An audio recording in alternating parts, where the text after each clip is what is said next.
Muy buenas y bienvenidos a un nuevo episodio del podcast Renace, un espacio donde exploramos la verdad detrás de los mitos sobre la salud, intentamos averiguar qué es tener realmente salud en base a mi experiencia y a toda la evidencia científica que hay detrás.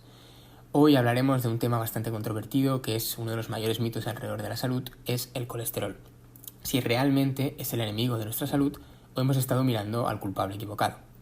En este episodio exploraremos todas las teorías, la evidencia científica, la manipulación que hay detrás del colesterol y todo lo que ha marcado la historia de esta molécula tan importante. Así que si te interesan estos temas, quédate porque empezamos.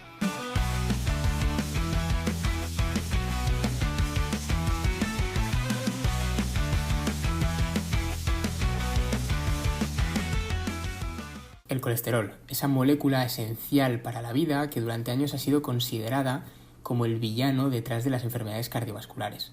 Pero, ¿de dónde viene realmente esta idea? Bien, en la ciencia actual se plantean dos teorías acerca del colesterol. La primera es que el colesterol y la LDL en particular son dañinos y son un marcador de riesgo cardiovascular. La segunda teoría es que el colesterol es esencial y el problema radica en el contexto metabólico. Bien, vamos a usar una analogía para que entendáis a la perfección estas dos teorías y con cuál estoy yo más de acuerdo. Bueno, como ya podéis ver, la primera teoría es la que los médicos o la ciencia moderna más apoya. Cuando vas a un médico y te sale el colesterol alto, y en particular la LDL, seguramente intenten recetarte estatinas, como ya me han hecho a mí por llevar una alimentación carnívora y tener la LDL más alta de lo normal. La analogía nos dice lo siguiente. Imaginaos que hay un incendio en una biblioteca, por ejemplo. Podríamos decir que cuantos más libros tiene esa biblioteca, más peligro habrá de propagación del incendio. Al igual que también podríamos decir que siempre que hay un incendio, aparecen los bomberos. Bien, como evidentemente cualquiera de nosotros pensará, ni los bomberos son la causa de los incendios, ni los libros son el causante de ese incendio en la biblioteca. Pero lo mismo sucede con el colesterol. Es una molécula que siempre que hay un daño cardiovascular está ahí, porque está siempre en circulación, en nuestra sangre, en nuestras arterias, y cuando hay un daño cardiovascular aparece sobre todo para intentar reparar el daño, y también cuanto más colesterol tengamos, y si hay un daño, más riesgo tendremos de que se acumule y acabemos teniendo esos problemas que no queremos. Pero aquí podemos ver que el problema no es el colesterol, sino ese daño que se produce, y ya veremos por qué se produce y cómo podemos evitarlo. La evidencia que hay detrás del colesterol, que intenta culpar al colesterol del daño cardiovascular, se basa en distintos tipos de estudios. Pero hay muchos estudios que se basan en epidemiología nutricional. La epidemiología es básicamente una ciencia que busca establecer asociaciones entre causa y efecto, ¿vale? Por ejemplo, en este caso, asociar niveles altos de colesterol con enfermedades cardiovasculares. Pero esta ciencia, sobre todo la epidemiología nutricional, cuando hablamos de nutrición, no demuestra una relación de causa-efecto, ¿vale? Es bastante mala en generar relaciones de causa-efecto. ¿Por qué? Pues porque es muy difícil controlar todas las variables. Por ejemplo, tenemos que un estudio puede correlacionar el consumo de carne roja con cáncer. Pero ¿cómo sabemos si esto es culpa de esa carne roja o si la persona consume tabaco, consume alcohol, es sedentaria, consume además muchos ultraprocesados? Como veis, es muy difícil controlar todas esas variables. Porque básicamente se basan en la mayoría de estudios epidemiológicos a nivel nutricional son cuestionarios que hacen a las personas. Preguntan a las personas, pues, en este último mes o en este último año, ¿cuál ha sido tu consumo de carne estimadamente? ¿Cuántos gramos de carne has consumido más o menos a la semana? ¿Vale? Y te hacen preguntas así que evidentemente a cualquiera de nosotros, si ahora mismo nos preguntaran esto, realmente sería bastante difícil contestar con certeza. Por ejemplo, un ejemplo tonto de correlacionar causa-efecto sería que, por ejemplo, aquí en España, cuando aumenta el consumo de helados, aumenta las quemaduras de piel. Porque los helados se consumen más en verano, que es cuando el sol es más fuerte y hay más quemaduras de piel. Pero nadie se le ocurriría decir que los helados son los que causan las quemaduras de piel. Otro gran problema de la epidemiología es que utilizan números relativos, ¿vale? Lo que hace es magnificar los resultados, exagerarlos, engordarlos, para que parezcan mucho más importantes. Por ejemplo, un 0,4 de la diferencia real de la mortalidad se podría presentar como una reducción del 24% en riesgo relativo, como veremos más adelante. Y otro gran problema son los estudios contradictorios. Mientras hay algunos estudios que asocian la carne roja con cáncer, hay otros que muestran que la carne roja es beneficiosa. Esto lo que hace al final es crear confusión en el consumidor, y esto está hecho a propósito, porque cuanta más confusión haya en el consumidor, menos claro tendrá el consumidor qué tiene que comer, qué tiene que hacer, qué hábitos tiene que llevar para mantener su salud, y esto lo que al final genera es una frustración y un desapego. Cuando empezamos a ver muchísima información contradictoria, tendemos a este pensamiento del todo nada y tendemos a pensar, bueno, pues todo es malo, entonces voy a hacer lo que sigo haciendo o lo que quiera porque al final pues todo es malo, ¿no?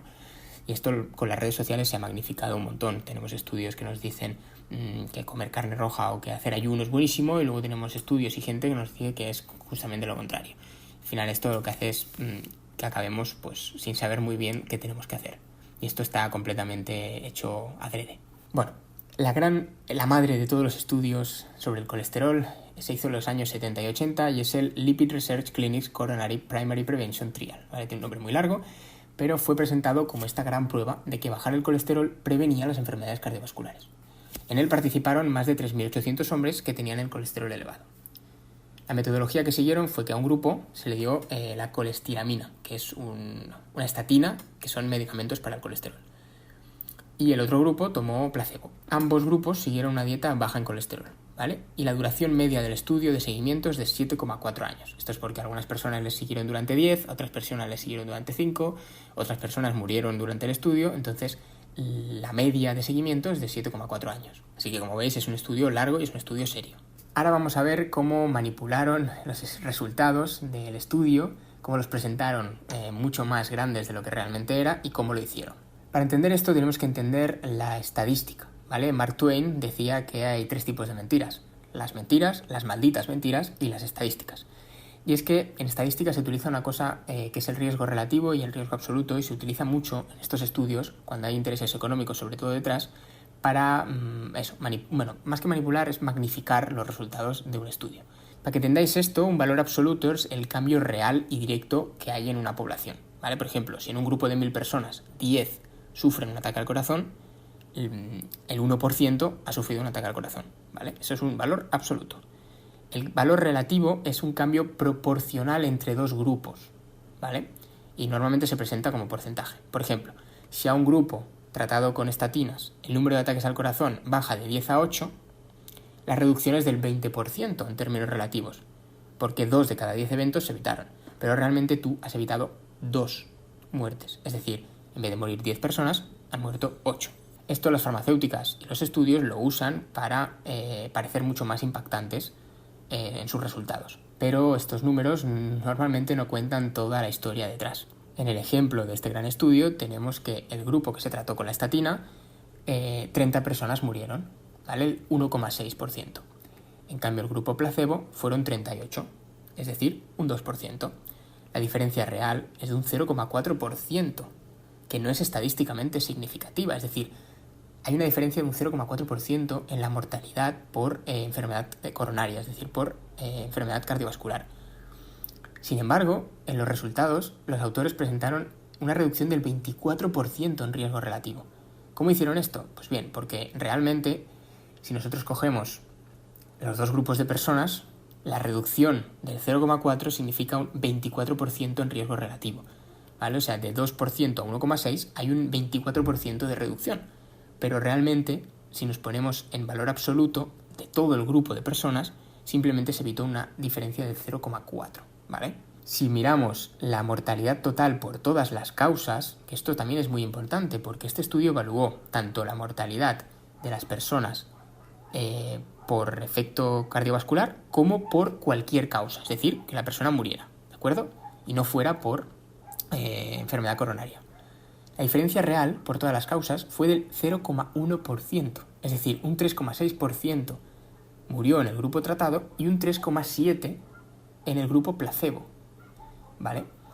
Sin embargo, los efectos secundarios del medicamento fueron graves. Esto es importante porque cuando miramos las reducciones en el riesgo coronario es un 0,4%, pero si miramos en las mortalidades totales por todas las causas, porque otro de los problemas de las estatinas es que se ha visto que somos más susceptibles a, con el tiempo, si se usan a largo plazo, contraer otras enfermedades graves como podrían ser cáncer, podría ser diabetes.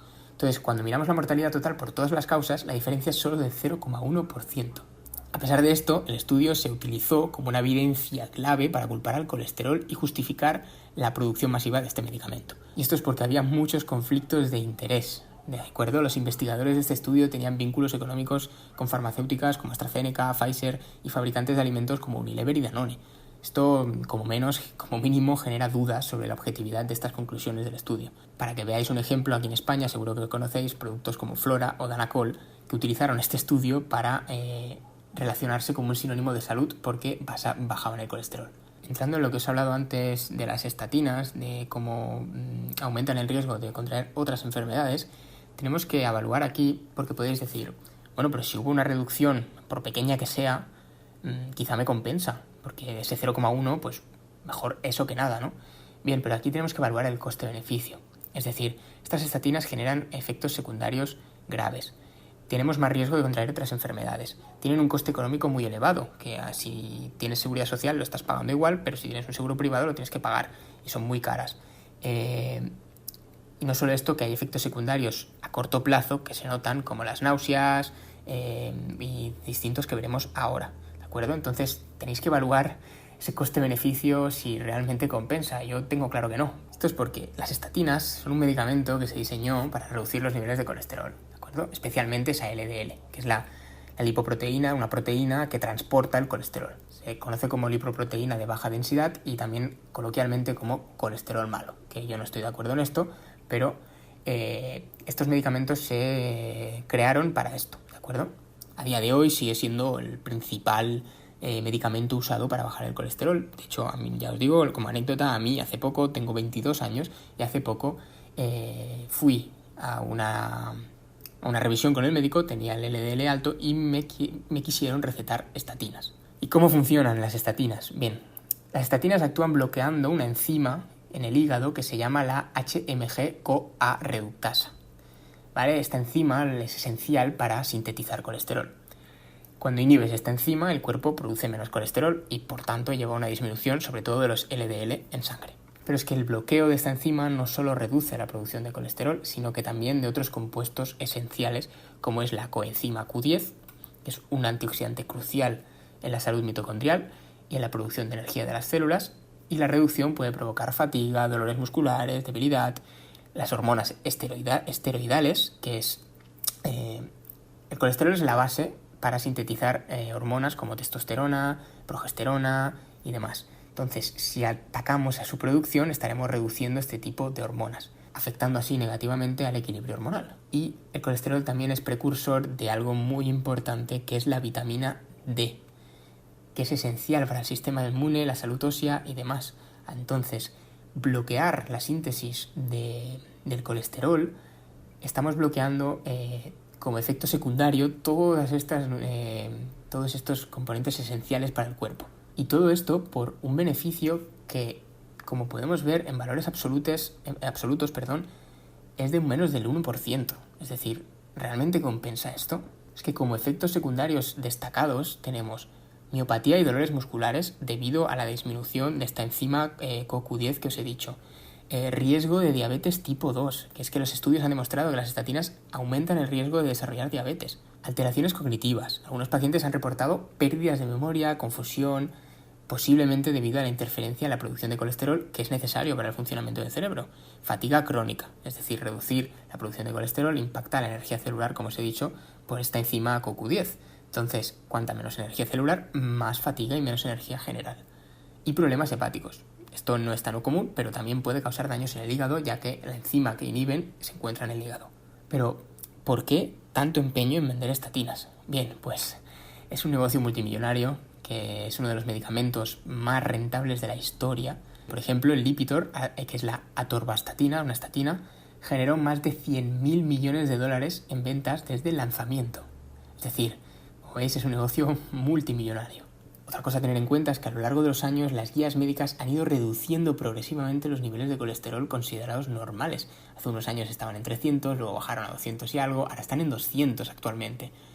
Y esto aumenta el número de personas para recibir estatinas. Cuanta más personas estén fuera de ese rango considerado normal, más estatinas venderemos. Bien, saliendo un poco ya de todo este tema de las estatinas, quiero entrar en el colesterol dentro de su contexto, la verdadera función del colesterol que os he comentado un poco por encima al hablaros de los efectos secundarios de las estatinas, pero el rol biológico que tiene el colesterol es muy importante, es un componente esencial para la vida, ¿vale? Es la base para la producción de las hormonas sexuales como la testosterona y el estrógeno. Es necesario para sintetizar vitamina D, forma parte de las membranas celulares, les da estabilidad a las membranas celulares. Es transportado en el cuerpo por las lipoproteínas LDL y HDL, que todos conoceréis, que es lo que nos miran en la analítica. Es que la evolución lo ha mantenido como un elemento central, a pesar de que tiene un coste energético muy alto para nuestro cuerpo fabricarlo. Es decir, algo que nuestro cuerpo invierte tanta energía en fabricar y que ha mantenido a lo largo de tantos años de evolución, ¿es realmente razonable pensar que es el principal culpable de enfermedades cardiovasculares? Enfermedades que hace tan solo 100 años existían muy poco y ahora son la causa número 1 de mortalidad. ¿Es el colesterol lo que ha cambiado? ¿O siempre ha estado ahí y lo que ha cambiado es otra cosa? Porque ¿cuándo puede ser realmente dañino el colesterol? Pues bien, podríamos pensar que el colesterol elevado es dañino en contextos de disfunción metabólica, es decir, cuando se combina con una inflamación crónica, triglicéridos altos, obesidad, visceral, hipertensión, un azúcar en sangre alto. Con este contexto podríamos decir que el colesterol sí que podría ser un riesgo de contraer enfermedad cardiovascular por la posible acumulación de este colesterol en las arterias. Pero es que aquí ¿quién es el culpable? Es esa disfunción metabólica, ¿verdad? No es el colesterol. Os planteo la pregunta, ¿es lo mismo tener el colesterol elevado en una dieta baja en carbohidratos, sin inflamación, que con síndrome metabólico? Es decir, con una alta inflamación y unos problemas metabólicos. Yo la respuesta creo que es no, pero todavía hay que investigar mucho más para averiguar esto, o utilizar el sentido común. Porque el real problema de la lipoproteína LDL, de este transportador del colesterol, es que es problemático cuando se encuentra altamente oxidado o glicado. Y es que cuando en presencia de dietas muy ricas en carbohidratos refinados y aceites vegetales, es decir, dietas altas en ultraprocesados al final, con muchos carbohidratos, ocurre una cosa en la sangre que es que se glica, ciertas proteínas se glican. Esto es parecido como como un glaseado, es decir, se vuelven como más pegajosas, más, y esto es por este ambiente de alta inflamación, alta oxidación y alta glicación. Entonces, este es el real problema del por qué las LDL podrían quedarse atrapadas en esas arterias, ¿no? Volviendo a la analogía del principio, el colesterol es como los bomberos que acuden al fuego, pero no lo provocan, simplemente acuden a apagarlo. Y algunos pueden morir en el intento y quedarse atrapados, y es lo que le sucede al colesterol. Por eso es importante centrarnos en el contexto metabólico ideal, es decir, no centrarnos en unos valores que salgan en una analítica, unos números sin más, sino pensar en el contexto. Por ejemplo, el HDL, el llamado colesterol bueno, que tampoco estoy de acuerdo con esto, yo creo que ninguno es bueno ni malo, simplemente tienen funciones distintas. Cuando el HDL se encuentra por encima de 50, cuando los triglicéridos se encuentran por debajo de 100, no hay grasa visceral en exceso, no hay hipertensión, no hay azúcar glucosa ni insulina alta en sangre en ayunas. Cuando sucede todo este contexto, no deberíamos preocuparnos por tener el LDL por encima de lo establecido por unos números con intereses económicos detrás. Es decir, si estos factores los tenemos correctos, si estos factores, esta relación entre HDL, triglicéridos, entre colesterol total y triglicéridos, lo tenemos correcto, no deberíamos preocuparnos por nuestro daño cardiovascular simplemente porque el LDL esté alto, ¿no? Hay un chiste que me gusta mucho para los que seguimos una dieta cetogénica o carnívora, y es que una persona va al doctor y el doctor le pregunta, la persona le pregunta al doctor, oye, ¿qué tal mis resultados con esta nueva dieta? Y dice, pues mira, tenemos el HDL por encima de 50, hasta en 60, los triglicéridos han bajado hasta 80, no hay grasa visceral, no hay hipertensión, los valores de inflamación están perfectos. Entonces el paciente le dice, entonces, genial, seguimos así. Y dice el doctor, creo que deberías cambiar de dieta porque el LDL se sale de la gráfica. Como veis, es estúpido pensar esto y es lo que suele suceder en la mayoría de casos. Porque además, hay una hipótesis, el modelo energético de Dave Feldman, que es un investigador, que sugiere que los niveles de colesterol están influenciados por el tipo de energía que usa el cuerpo. Es decir, si utilizan más las grasas o los carbohidratos, la glucosa.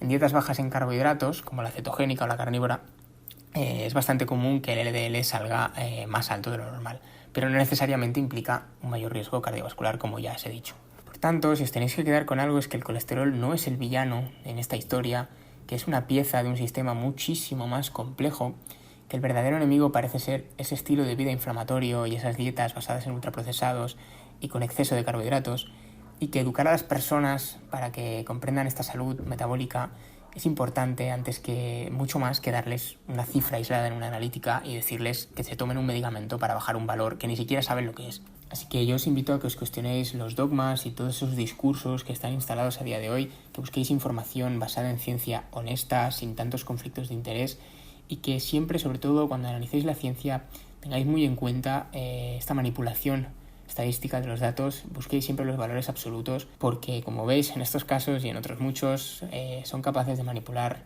en gran medida a las masas, haciendo creer cosas que no son.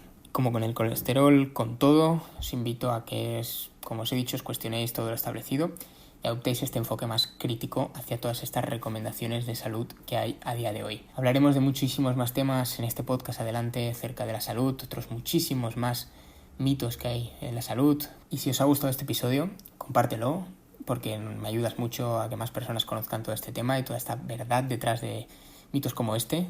Y gracias por acompañarme en este episodio y nos vemos en el siguiente. Como siempre, tendréis en las notas de este episodio todas las citas de la evidencia científica detrás.